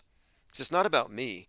I'm one person, but the demographic I'm talking about is huge, and there are many content creators there. So we get all these content creators on the same sheet with their audiences, and it becomes a little more powerful. I think a little more unignorable. And then we can set about the next stage, the next process. But again, I break the world down into the off-world stage and the world stage. The world stage is the mainstream, the alternative, which consists of course, Normieville, Trutherville, and Woketown. And we have no business messing with Woketown because they're married to big government. They're the most brainwashed of all. We're not trying to wake up Normieville because they don't want to wake up. They're too apathetic. The only people worth reaching out to, in my opinion, are those in Trutherville. And a lot of them are exasperated, like that individual I played a few minutes ago who was ranting. They're tired of the active measures, of the irrelevance, of the false prophets. And so those who want an objective perspective of the world without their intelligence being insulted by psyops and crisis actors and fake news will finally have a platform here very soon. Yeah, if you want to call in, phones are open 505 349 0420. I didn't have anything particular on the agenda to discuss today other than the bloodbaths. We're having a bloodbath of bloodbaths. Infinite Plane Radio. Yellow. Hey, is this Cole? Yeah, what's up? Is this Tim? Yeah, thank you for calling. What is on your mind? You said you have a few interesting things. Yeah. So, I've been digging into this kind of, this rabbit hole of stuff, and there's a rapper called Dr. Creep who predicted the COVID-19 or whatever. He predicted the pandemic in one of his audios. Okay, I saw you had mentioned Dr. Creep, and I looked him up. I wasn't sure what exactly he had done. So you said that he had predicted that there would be the 2020 thing. Yeah, so it's not even like a prediction. So it's a video. Look up if you can real quick. It's called Pandemic. It was made in 2013. He talks about vaccines being like a hoax, like a scare. And one of the lines is COVID-19 mixed with 2020. And I guess it just got swept under the rug because no one heard about it. Okay, I see it here, and I will put a link. Yeah. I'll put a link to it in the chat so people can check it out. But I have found Dr. Creep. Breaking Benjamin. Very interesting. And yeah, and it's just If you're a there's like pet a owner, whole rabbit these hole. So his name is based off a radio guy, like a radio talk show host, who also, push towards our same agenda. Like, you guys are just lying, and we know exactly who you are. This guy, he was super funny. He dressed up as like a clown. But yeah, it's just there's a whole rabbit hole. He had a talk show in like the 1990s or something. Okay, I'm looking at that video, and in the comments section, a number of people are pointing out that this song predicted COVID-19. Fascinating. Yeah. One of the lines is literally COVID-19 mixed with 2020, and so I've been listening to this music. So I guess this is what true underground hip hop is, like what people would call it. But all the videos, all like the other videos he has, only have like 100 to 200 views. They're good. They're very good songs, and they all talk about literally what we talk about. Just one new world order. I'm sure you heard of the garden plot, right? The garden plot. Remind me, what is that exactly? So I don't know. The garden plot is just one of like the many things involving the new world order. But yeah, I think you could like just look into that type of stuff. There's also something else, Amenhotep Productions, Amenhotep. I can give you links to this type of stuff later if you want. Okay, I found that one. So the Department of Defense Civil Disturbance Plan, or Garden Plot.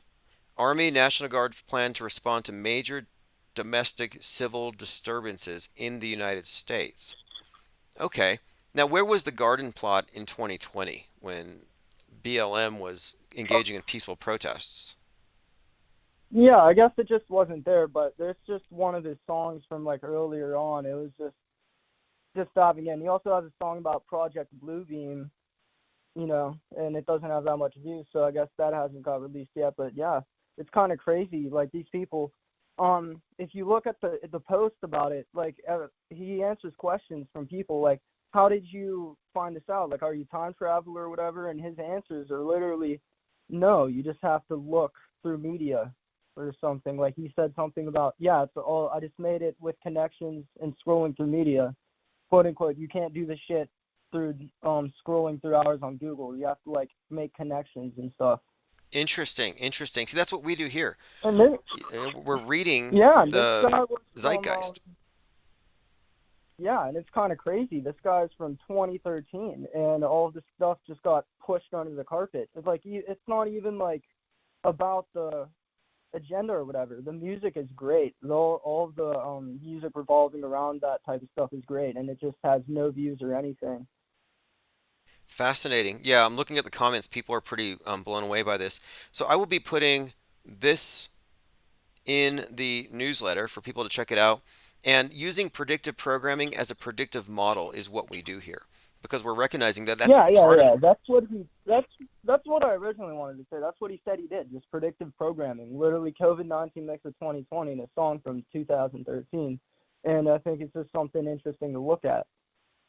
good find, good find. And we're always looking at artists, musicians, and movies. I mean, sometimes I don't even use the term predictive. Sometimes it's concurrent programming, like it's real time. Like next month, Fallout. Yeah. I think Fallout from Amazon's coming out. So we have all this talk about nukes. Well, now we're getting a mass education into what Fallout is. Nobody knew about pandemics to the extent that they did until 2019 when Netflix started putting out like documentaries on it, etc. They flood the zone. And we are being prepared for fallout. So everybody's going to get educated on nuclear biological decontamination processes for fallout from high altitude detonations. Coming soon. So what you're saying right now is they're preparing us for a nuclear thing or like Yes. another pandemic. Oh no. They're definitely they did the pandemic to teach us how to lock down, to train us. But the next I think the next thing that's going to be used as an excuse for a lockdown is going to be fallout. And it'll be much harder to resist lockdowns for that. But it's the same procedures. It's just a different contaminant. But fallout is also invisible, and it's there if they say it's there. So it's a very similar dynamic. Okay, so they're just going to use nukes as a way, to keep us in. Exactly. Exactly. And they could say, because of the weather, because of the winds, because of the climate, this section of America is going to be hit with this much radiation, so don't leave your house. Like that's kind of where it would be similar. It'd be an excuse for That's lockdowns. so that yeah, yeah. In fact, in That 2019, makes there's a movie called The Humanity Bureau with Nicolas Cage, and it's about everybody mhm. locked down because there was a nuclear war and you can't leave because of radiation. And you find out at the end of the movie that they lied and that everybody was locked down for no reason. Kind of funny. Oh, that's so funny. Who was it produced by? Like this? It's Nicolas Cage's. It's called The Humanity Bureau, and it came out in 2017. Dystopian thriller. Let me see who directed it. Interesting movie though. It's actually pretty decent. But yeah, near Yeah, I'd future, imagine some. lockdown for no reason, and it was by Mind's Eye Entertainment. Yeah, that's so funny, dude. But yeah, I'd imagine that's just some sort of predictive programming, Yep. like most of it. It's kind of like I'm not gonna lie, it's kind of just scary being in this different, like being outside of the bubble, cause like being like my age, it's just like I go to school with these kids, and they're all just like sitting there, you know, just buying into it. And I have talks and stuff. I go to parties and stuff, but it's just hard to have like a conversation about it. Because as soon as I bring it up, I'm just like, hey, by the way, have you checked this out? And then they're just like, yeah, that's a coincidence. Or are you crazy or something? Like, no, the vaccines are real or whatever. Like Their nukes are programming real, space is, is real. yeah, it's like you risk being alienated. And then the way the media has contaminated the area, oh, if you ask these questions, now you are possibly a Nazi, possibly a racist. So they can cause you to lose all your friends, lose your social status. They make it very painful to even have these Well, it's concepts and not ideas. even like it's not even that. Like I'm a cool guy and stuff. It's just like it's just like they're helpless. Like it's over, you know? They're in, Like yeah, not it, a it's yeah, yeah. a It's just box. hard to see. It's hard to see, literally. They're in a box, as in they've accepted the screen as an authority, so that's their frame of reference. And your frame of reference includes the possibility that the screen is lying, whether it's telling you a lie or if it's selectively presenting a view that excludes stuff that you ought to know. So, in other words, when you stepped away from the screen as an objective source, as an authority, you actually stepped out of their box. And you can't see when you're in the box, you can't see what it looks like as such. You don't see the model that you're in. And I've dealt with this for a long Yeah, time, that's and like it's the it's like the saying. It's harder. I think it's like it was about fooling someone. It's like it's harder to unfool someone than it is to fool someone. oh yeah, definitely. It's Yeah. easier to fool a man than convince him he's been fooled, and that's because their emotions and their ego get tied into it. And of course, consensus, the power of the consensus to hold reality down is also what you're fighting up against. So have you done any like digging into who's in control, like who like the main source of all this is, like which rich families or whatever? I find that a lot of the people who point at rich families or certain nations or ethnicities, they fall short of the bigger truths because those explanations presuppose that everything is real. So all I can tell is that whoever is behind it, it's not one nation. In other words, government is already global. We say governments, we Yeah, say yeah, it's nations, but it's definitely not like one. It's not like a country, but like I'm talking about like just all. I found a pretty good documentary or two. Just it connects like everything, like everything with Bush, everything with 9/11, everything with just selective programming or whatever. It just predicts all of it. It's like a pretty old video. It even connects like biblical characters from uh Christian, like the book Bible or whatever, the Bible, and even the Jew Bible or whatever, the Jewish Bible. But yeah, it's a documentary connecting those two true Egyptian like findings. send it my way. And We can say for sure, whoever's yes, in control of it yes, now, 100%. like let's say whoever's at the capstone level of this thing, they didn't make it. The people who are in control inherited this thing. Yeah, They they were didn't make it now. Like even the video I watched says no, it just goes back to history. Like they just been this ring, the ring of power. The documentary is literally called the Ring of okay. Power. This Well, ring of power has been going back for years. one thing But I I'm focus on. not. I don't 100%. Well, Yeah. it may lead you somewhere though, because I don't think you can assess this stuff without looking at the past. Because, like, I look at the symbolism of the space program, and the point of it is like we're looking at ancient symbolism dressed up with science fiction terminology. So you have an obelisk updated as a rocket. So I look back, well, what were these ancient worldviews about? Who was this? And you trace it back, and all the mystery schools go back, Egypt or whatever, and you're like, well, whatever it is, this control system is ancient, but it's being updated. And it's not new. They didn't just take over the media. The media is replacing religion. And the same people who created the religions to control everyone's minds are in control of media. So there's a lineage here, and I find Yeah, that to yeah. be This interesting. will be our one world religion. We will look up to them. And I I don't know what happened in the past, and I don't know what they're up to now. But what I think is going to happen is it's just going to get to the point. They're going to strip our guns away. They're going to strip our jobs away. They're going to strip most of our rights away. And this will just be everywhere, not just the United States. This will just be everywhere. And after they do that, we're just going to, be working for them the whole time. Like I was listening to one of your podcasts earlier. We're just going to be little Oompa Loompas, as you called it. Yeah, Oompa Loompas with Emperor Pope Elon in his Mars Yep. base, Yep. and neo-feudalism. And I think that is the objective here. But it's not like they're going to have to force everybody physically because they are using mind war to mentally condition people to becoming this future model citizen. And what typifies the Yeah. model citizen is they believe whatever's on the screen. It's like saying Bible believers. But instead of the state religion having a Bible, the state religion is media and they're TV believers. And the TV believers 100%. are a docile, conquered group of people.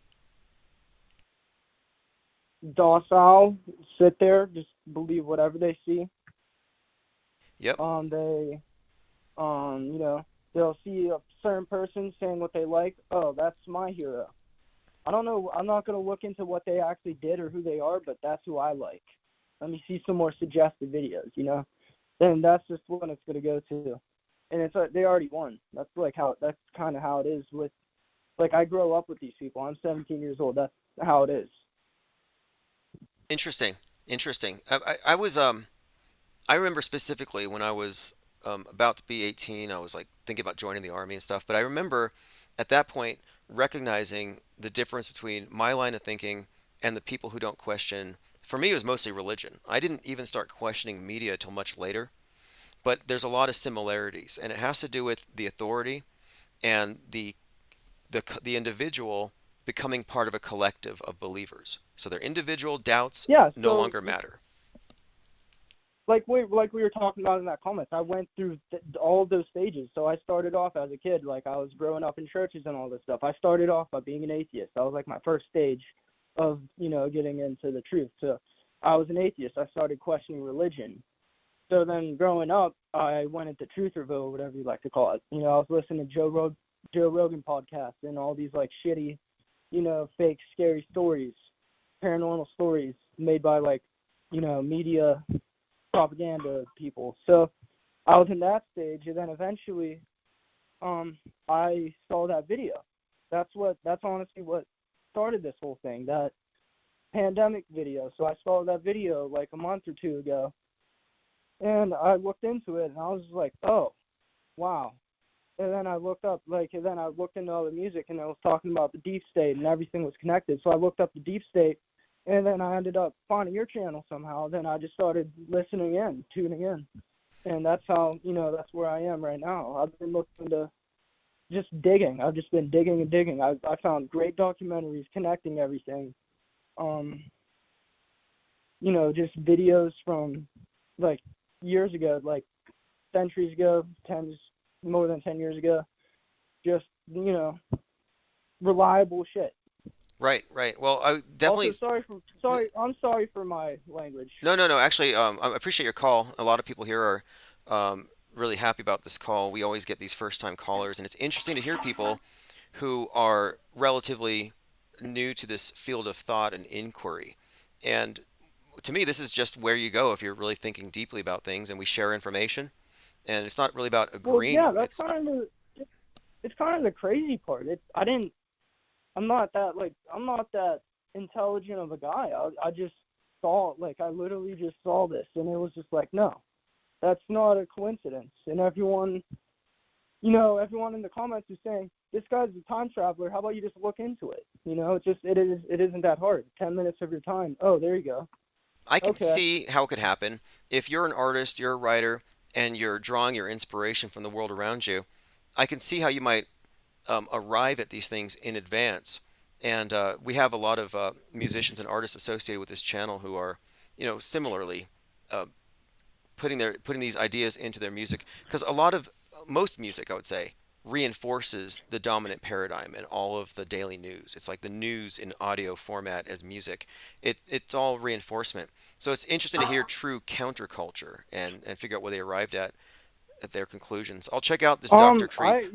So the cool part is I think I have a pretty good idea from where it arrived at. It's a guy his name is Gil something. He made a movement. The revolution will not be televised. That was his movement. It went on for more than 40 years. No one ever heard about it.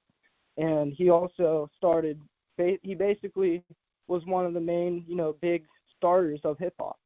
And that's where a lot of hip hop and rap music derives from today. Interesting. Interesting.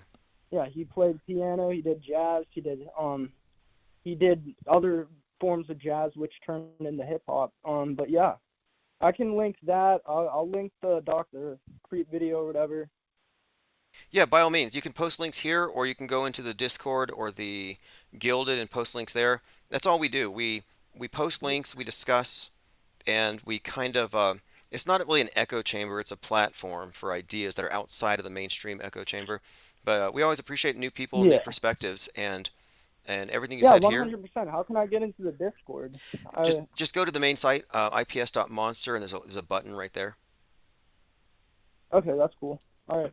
Well, hey, I appreciate you calling in. I appreciate your commentary and your insights and your perspective, and I'm glad that you have this ability to think for yourself and recognize that others Yeah. may not be on the same sheet, but it doesn't matter. I mean, it used to be Yeah, well, frustrating. I'm just glad I could. I'm honestly, I'm just glad you made this platform for people like me. So, so we're not just crazy. Yeah, it used to be frustrating for me because I didn't want to be the person at the party that was only interested in talking about the Skull and Bones Society and, taking the evening into a different area. But there has never been a platform that wasn't controlled and steering you back into mainstream politics and questionable news sources. So yes, this platform is the point of this whole think tank is this: we're platforming these other perspectives that include fakery. We don't have to agree with a consensus, and I have no interest in gaining consensus agreement. Anyway, thank you very much for the call, and call back anytime. Yeah, of course. You have a great night. All right, everyone, that is Cole. You saw him in the chats there, Kole. I think there's a second name on there. Uh, First time caller. I think this is second time this week we've had in the last week that we've had first time callers. Some of them are lurkers, years and years. Cole Anchor, appreciate that. And then others are relatively new. Interesting too to hear that you're only a few months into this divergent thought and you're already finding value in this, because a lot of people are turned off of what they call conspiracy theory, or they're um, fitting in. And these ideas don't mean you have to not fit in. Like, I don't think you have to be alienated because you're a thinker. I just simply understand people's frames of reference. In fact, the liberals use this term now, positionality, where you have to consider where somebody's coming from when you analyze their information. And there is some truth to that, because the MSM mind sees things a certain way, and you're not going to be able to communicate certain ideas because they won't be taken the same way. And when you understand where they're coming from, you can speak to that.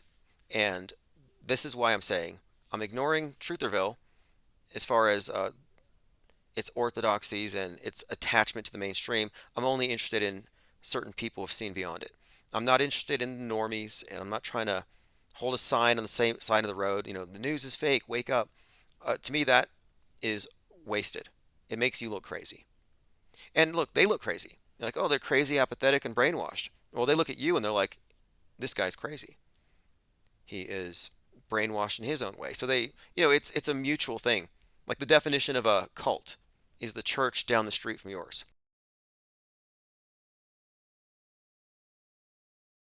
Isabel N says newer souls have less karma of the BS system. Well, here's something else too. The truth of the matter is very simple. The mass mediation gives you a worldview, and it doesn't match reality 100%.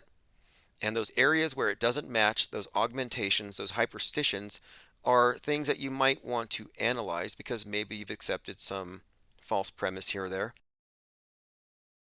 Maybe it's darkened your worldview unnecessarily. But I'm not saying to be on our level, you have to know that 9/11 wasn't what they said, or you have to recognize that these things didn't happen. I don't think you need a list of things that you don't believe in to fit in with us. Rather, it's accepting the premise that we need to be skeptical today of all times, because we are, of course, faced with a ubiquitous worldview shaping mechanism which has supplanted religion. And if you're not skeptical, you're going to go into their box. And I can't go back into the box because I'm not apathetic. I wasn't apathetic, so I went into Trutherville. And I was comfortable there. I thought, this is my people. But then eventually I realized this is not only entirely compromised, but it's being sucked into the GOP. It's just part of the Republican Party, more or less.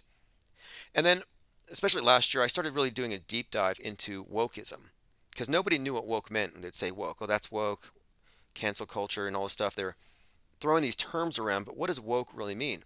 And the more I analyzed woke, I realized wokeism is a mirror of trutherism. And both wokeism and trutherism are where you go if you don't fall for the mainstream news. The default position: you lean left, you go woke; you lean right, you go Trutherville. But there was never a position for people who don't go into the political horseshoe.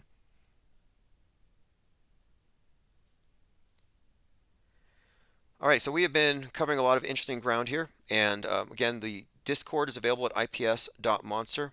Same thing with Gilded. And if you post links there, they will be analyzed, looked at. And if you comment on any of the platforms, I tend to notice and I copy and paste it into my minds.com. So if you follow me at minds.com/Infinite Plane Society, you can pretty much see everything that we're talking about, all of the links. I screen cap people's comments from Discord. I always try to attribute the comments to the commenters because we're building a network here. It's not about aggregating answers and monopolizing it, which a lot of big Twitter channels are just taking factoids out of context and sharing them without attributing it to the source. Well, I think we have to include every source. That's how you build a network. So if somebody has something to say, it's about acknowledging where it came from. Not just to give them credit necessarily, but because someone else might want to continue that conversation with them. And a lot of us here know each other, maybe not directly, but you talk to people hours and hours and hours over several years, you get to know a lot of people. And our think tank is really unparalleled. I don't think there are other think tanks, there are other groups of people like this, few and far between, but ours is going to be the one, I think, to unify this parallel media infrastructure and to make this the basis for what I think a platform for skeptics, true media skeptics, but also just free thinkers in general. Baking Brad says, Tim, you heard of Walter Bosley? You discovered him on the Higher Side Chats. No, I'll check it out. I like Higher Side Chats. He does a lot of really great interviews. Walter Bosley. Again, post links if it's something you want me to consider. I'll check out Mr. Creep. Predictive programming is so fascinating to me, and artists sometimes get it right just because they're reading the zeitgeist. They're not all plugged into the metascript. They're not all part of it necessarily. The big ones obviously are. But the idea of reading the predictive programming to gauge what is coming is possible because predictive programming is how they repeat messaging before they introduce it in the fake news. Okay, we'll be live tomorrow, likely earlier, and I'll be more active in the Discord. So if you go into the Discord server, check the voice chat. I'm going to try to be there more often. We've been getting into some interesting conversations lately, and that was something of a hub before. And I'm going to try to recreate that because we get a lot of people who can't call in but who will join in these group chats. The title of today's live stream, The Bloodbath of Fake Bloodbaths, shows you again how this hyperstitional reality works. It's a closed system. The elite are on the outside, just like on Game of Thrones. They're looking at our model, and they throw stuff in there. And once they know that the idea is contained in enough minds, they projected it onto the collective psyche. Everybody is seeing this. Everybody's seeing mushroom clouds in recent years. Everybody's been inundated with these concepts. Then they throw it in to the news cycle, give you some false witnesses, some CGI, and it becomes real. And then we alter our lives accordingly. This is Chief Crow Auto Hoax, or GTFO. Thanks for joining. Thanks, callers, and thanks, chat. We'll see you all tomorrow, if not this evening.